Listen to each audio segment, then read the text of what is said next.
Namibia and Cuba enjoy a long-standing diplomatic relationship, of course, forged during the long and bitter struggle for independence for the Republic of Namibia.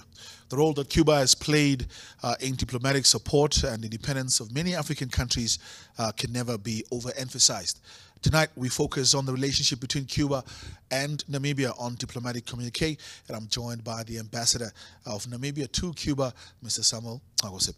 Very good evening to you, Ambassador, and thank you so much for making time out to join us. Thank you very much, Goagoseb. It's sort of, the moment you speak about countries and our relationship that we have with a country like Cuba, it really invokes so much emotion as a patriot, looking at the amount of support and work that Cuba has provided, not only to Namibia, but of course also other communist countries during the time, or countries that were aspiring towards more communism. Let's take some time to reflect a little bit on the role Cuba really has played, not only in assisting Namibia, but Angola and others in terms of attaining their freedom. Yeah.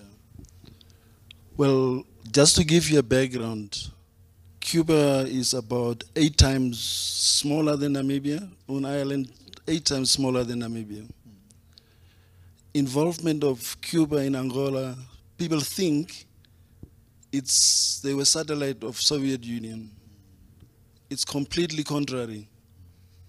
When South African forces were a few kilometers to capture Luanda, in desperation, Dr. Agostinus Neto requested Fidel Castro for assistance. I have been talking to some of the colleagues. It took him some time to ponder on, but it was a brave decision. The soldiers came with a boat, but then they had to sail around the island so that the Americans don't know. Both Americans and Soviets only came to know when Cuban soldiers were already in Angola. And South Africans were caught by surprise and pushed back all the way to the border. It's the battle that Fidel calls battle won without firing a shot. After the first shots with the BM, South African brigades were confused. And Cubans were just moving the tanks here and there just to make sound. And South Africans retreating until they crossed the border. It was for the first time that so-called superiority of South African army was broken. Having said that, Cubans, through their own resources, almost maintained fabula forces because it was just at their independence. And besides maintaining them, they help them with medical services. Only after 1 year, according to the records, did Soviet Union actively get involved. And about Namibia, between Namibia, let me just highlight very important aspects. 78, when barbaric attack on the refugee camp of Kasinga, there was a small contingent of anti-air, about few kilometers, almost 18 kilometers, 16 if I'm not mistaken, in Shamutete. And after the attack, the Cuban, that contingent took the initiative to go and rescue the Namibians who had been attacked. South Africans had already landed with the helicopters, etc. They had put landmines on the way. There were a lot of, about 16 Cuban soldiers died in the landmines, but they arrived at the camp. And South African helicopters immediately took off because they wanted to already load people onto the helicopters. Had it not been for Cubans, it would not be 800 that died. It could be 2,000, or it could be, because they were already bayoneting people, much bigger number, it would be much bigger number.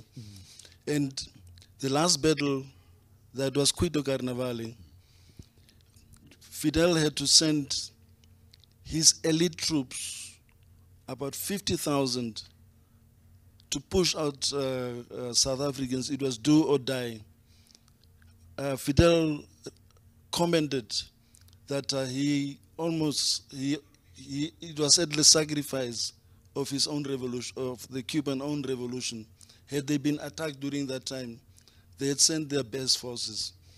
Now, after Kasinga attack, Fidel decided, or Cubans decided, those kids that were wounded, and as well as those others in the other refugee camps, let them come to Cuba to come and study.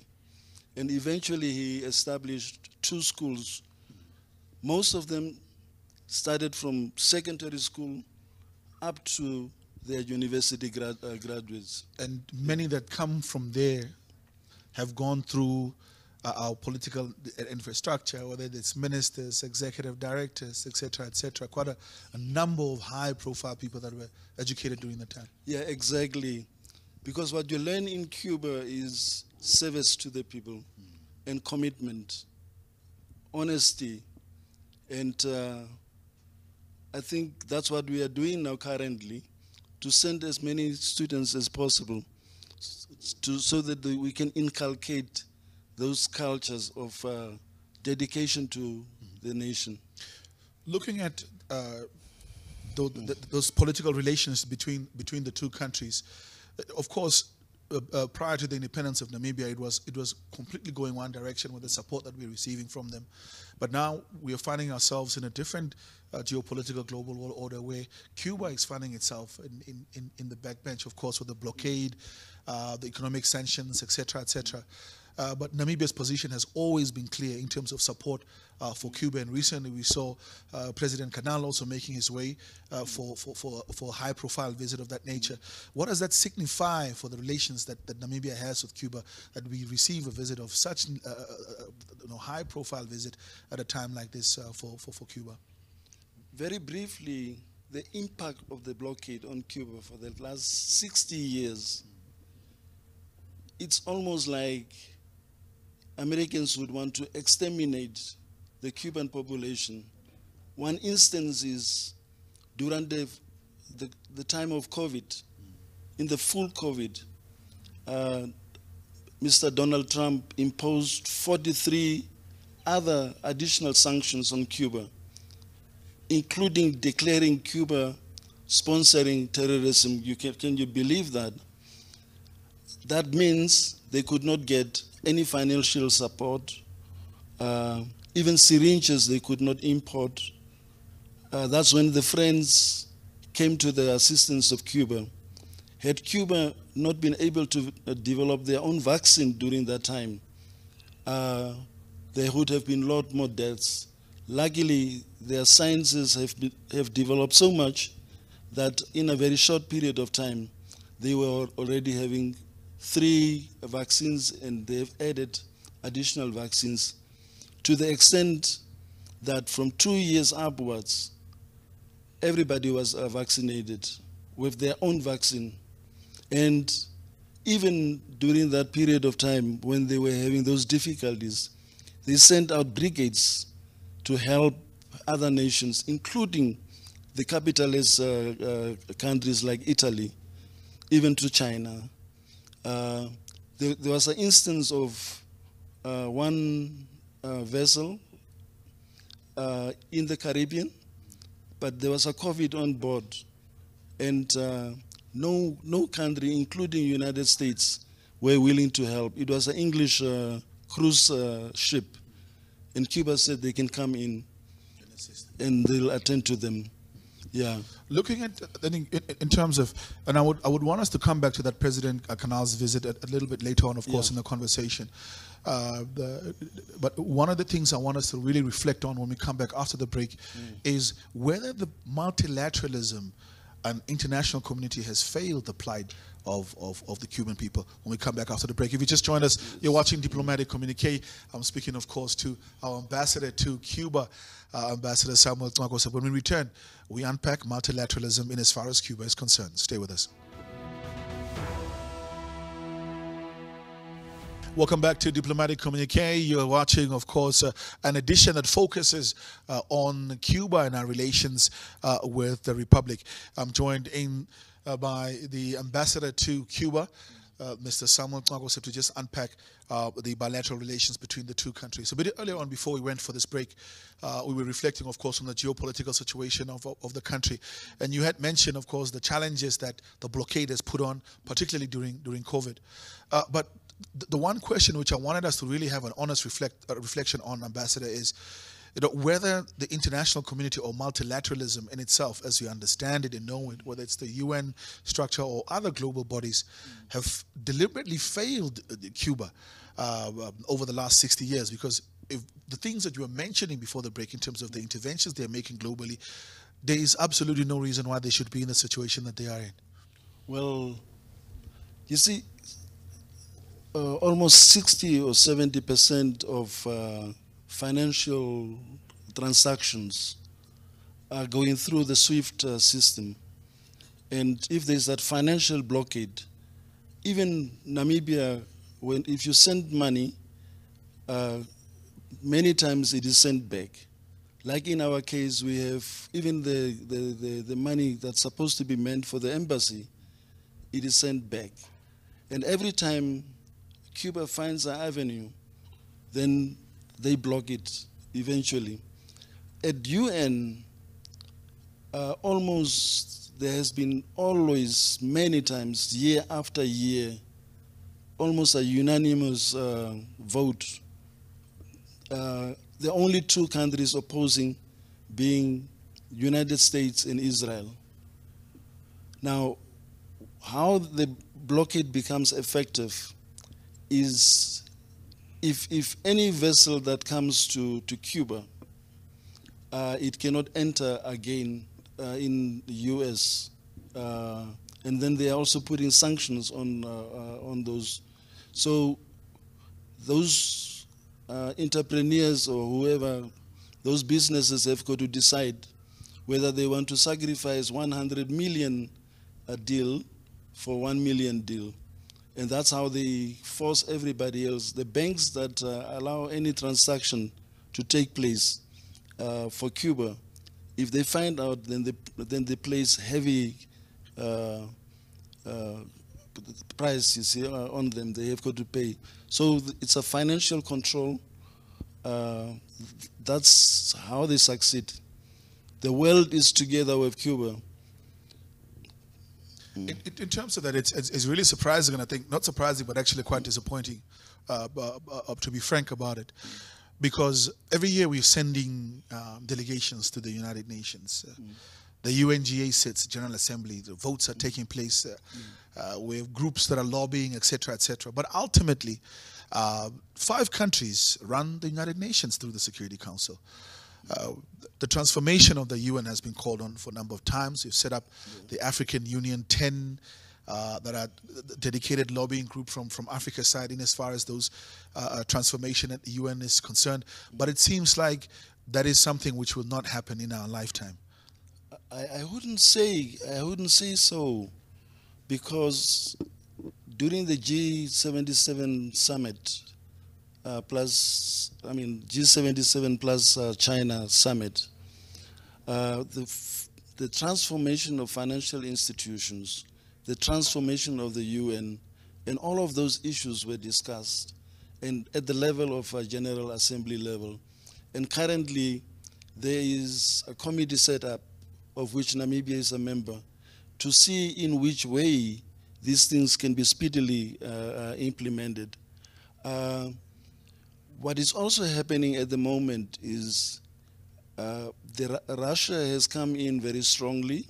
They have signed lots of agreements with Cuba.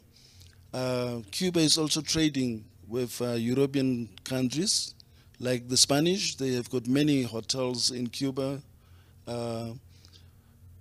So eventually, the blockade will become irrelevant. And especially with the establishment of BRICS, hopefully that will be another avenue that will make eventually the United States will be feeling more and more isolated, and the blockade will become irrelevant. That's why us in Namibia and other countries, we procure services directly from Cuba, especially the training, the medical services, because they have the expertise, the areas where they are strong. And currently we are looking at bioindustry, how we can work together. They have established a number of initiatives that will allow them to sort of become a self-sufficient country, if you have to put it for lack of a better word. I believe that as soon as the blockade is lifted, Cuba, in a very short period of time, although they are not a rich country, they are very rich in terms of human resources. And they have proven during the time of COVID that they, in many aspects, they are even much more developed than so-called developed countries, first world countries like America and the Europe. Yeah. In terms of that counterbalance, this bullying multilateralism that we currently have from the global north, are you confident that BRICS will be the counterbalance that the world is looking for? Well, up to now, there is a great interest, and many countries are applying to become members of BRICS. I think once the mechanisms are in place, I'm confident, you see, that BRICS will be the alternative. But without the sort of the economic power and the ownership of the global financial instruments, will they be able to make inroads? Because remember, we're still dealing with the US dollar, we're still dealing with the SWIFT system, IMF. Thankfully, Namibia is not dealing with the World Bank, but these are that's basically the question. Without having the control over the financial instruments and the global financial architecture, will they be able to make inroads? But thanks to the aggressive policies of the US, they have put together many countries like Russia and China, Iran, and also in Latin America, there are many progressive governments like Brazil, Venezuela, and even Argentina wants to join, Mexico. So we have got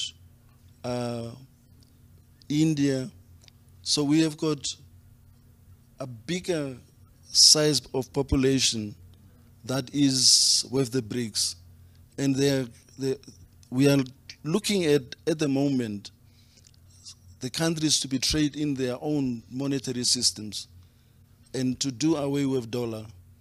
What's going to hurt, what is hurting Americans is that the only way that dollar was the preferred currency is because of the petrodollar.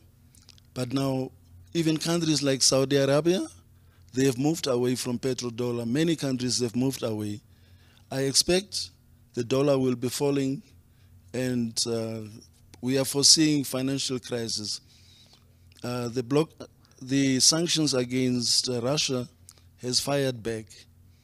The inflation is going up in Germany, in France, everywhere, UK, even in America itself. Yeah. So we're already starting to feel the effects of that geopolitical counterbalance from BRICS. Exactly. Right. Yeah. Ambassador, allow us to quickly go for a short break as we continue with the program. If you just joined us, you're watching Diplomatic Communique. I'm Ricardo Goagoseb, but even more excited, I'm joined by Goagoseb with a bigger responsibility as the ambassador to Cuba. When we come back, we continue with more. Stay with us.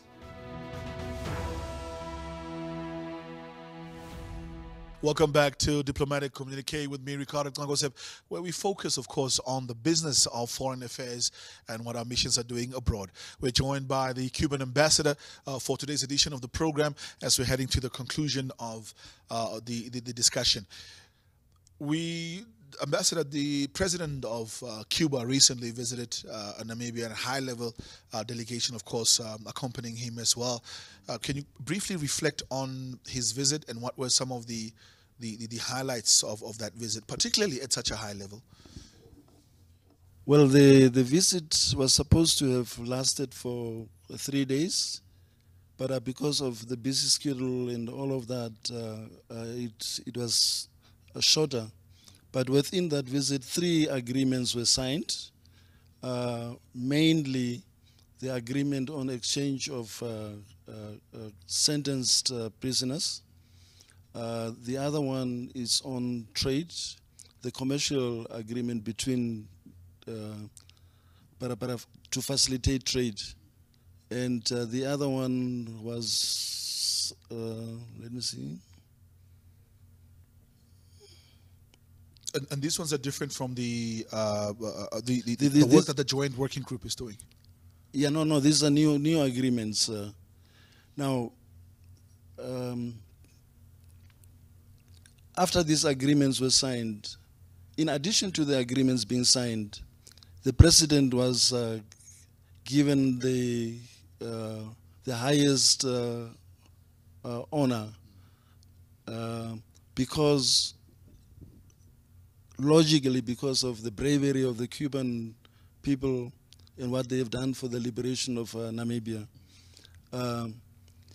What has also happened, most importantly, the 2 presidents realized that there is a need of elevating the joint working group to intergovernmental commission.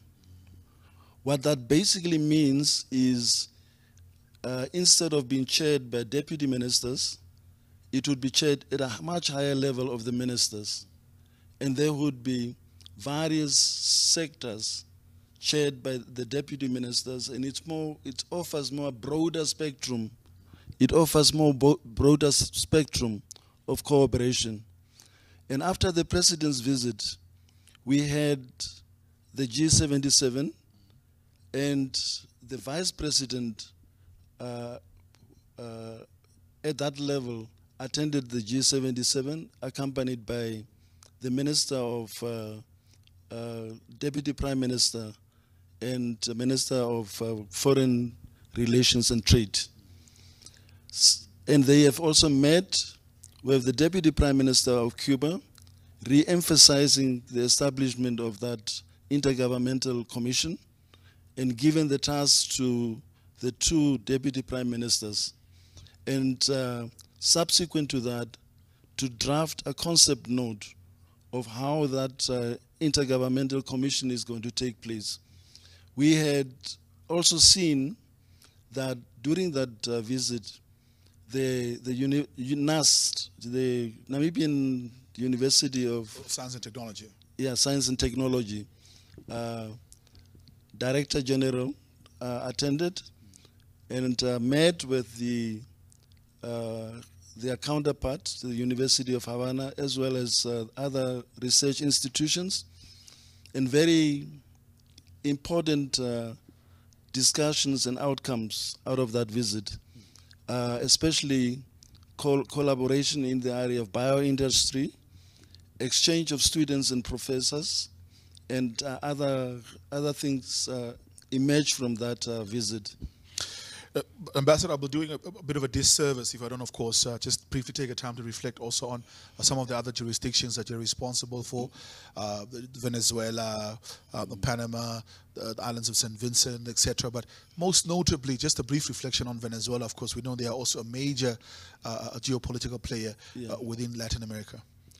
Yeah, last year, the Deputy Prime Minister visited Venezuela, was received by about 7 ministers.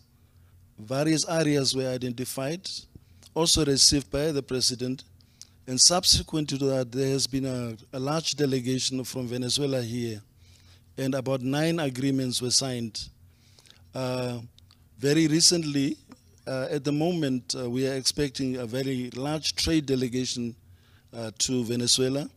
Already the Minister of Mines and Energy, Honorable Tom Aluendo, was in Venezuela.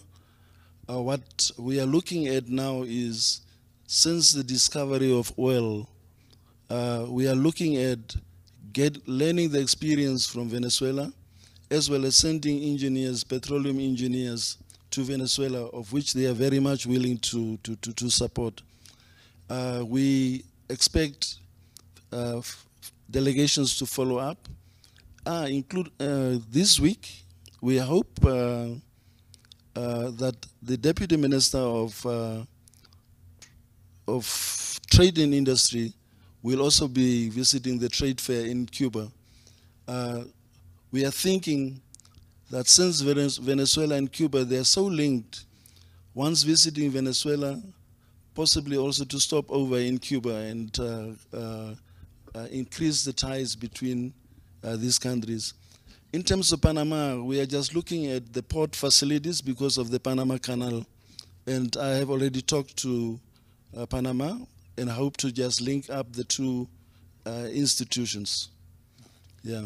Well, Ambassador, I think we would have loved to have as much time as possible to reflect on all areas of cooperation. But once again, thank you very much for bringing us the highlights and, of course, reflecting on some of the most important aspects. Thank you. Thank you for inviting me. Well, there we have it. That's today's edition of Diplomatic Communique. That's, of course, reflecting a little bit on our relationship, a very, very deep and historic relationship with Cuba that runs back on the support for our long and protracted liberation struggle. Ambassador Samuel Goagoseb talking to us and reflecting on how we can deepen economic ties. On that note, I'm Goagoseb. Until next time, see you again.